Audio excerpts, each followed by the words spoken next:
Where do you stand on card check and the public option? Sure. I'll take them one at a time, Seth.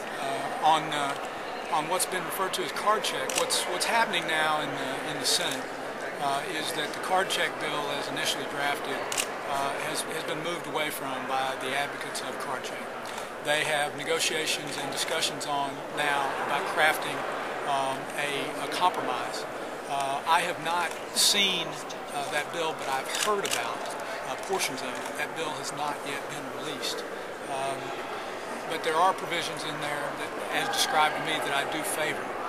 There's discussions about accelerating the time to the election, where workers can decide whether or not to engage in collective bargaining and to be represented. There's also some provisions, which again have been described loosely to me, that are designed to remove the possibility of undue pressure being brought on workers. I look forward to seeing that bill as it emerges. But my view is that we have a history in the United States of having the ability for workers to, if they decide in a democratic process, to collectively bargain.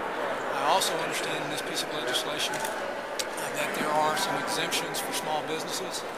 The exact size of that small business exemption, I've been told, is still to be worked out. But I'd like to see what evolves in the development of this compromise. I know from discussions with others that Senator Pryor has been involved in that process, and I look forward to seeing what emerges from it. On the public option, pardon me. You know, the first thing I note about the public option is it's two words that if you asked 100 Arkansans today, you'd get 100 different impressions about what's actually meant by public option. And I think that unfortunately what's happened is that those two words have been filled in, and what they mean have been filled in by advocates on both sides of the issue. Let me tell you what I support in healthcare reform. The first thing is I would say we need extensive focus on prevention and preventative measures in healthcare. Well-spent preventive dollars can save a well-spent dollar on prevention can save us multiple dollars down the road. Secondly, with respect to healthcare, my view is that we need to use information technology throughout the healthcare system in a much better and more efficient way. Third, with respect to healthcare, the United States has led the world in innovative activity, research and development, and technological development and prowess. And we are on the cusp of being able to do something in the healthcare delivery system that takes advantage of that. And finally, you asked specifically about public option, Seth, and let me say this. What I would favor is the development of an option for members of the public to voluntarily buy into a program like Medicare. And I think you'll see that people understand that if it's voluntary, if it's something they can buy their way into, if it's something that where the costs are met, I think you'll see a lot of support for that. And then final comment on healthcare. Pre-existing conditions has been something that we have been, as a country, trying to remove the ability of insurance companies to deny patients access to insurance because of pre-existing conditions. We've been working on this for years.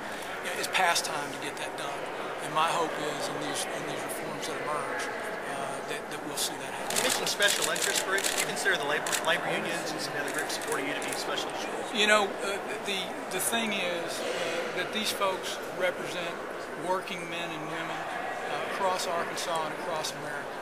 I would contrast what's happening with respect to my campaign with what's happening with respect to other campaigns.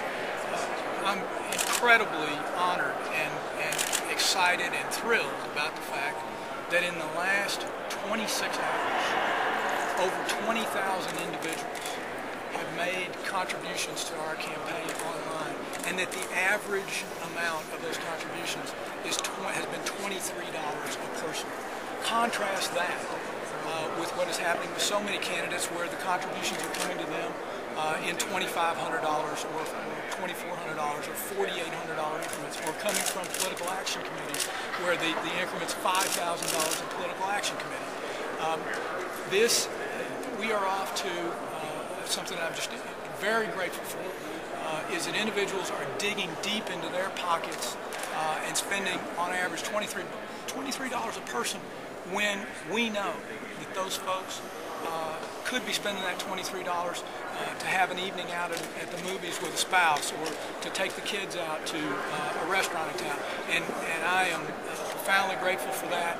And my view is that is a very positive thing in both Arkansas and American politics when small dollar donors are contributing so rapidly and with such enthusiasm. And I'm grateful for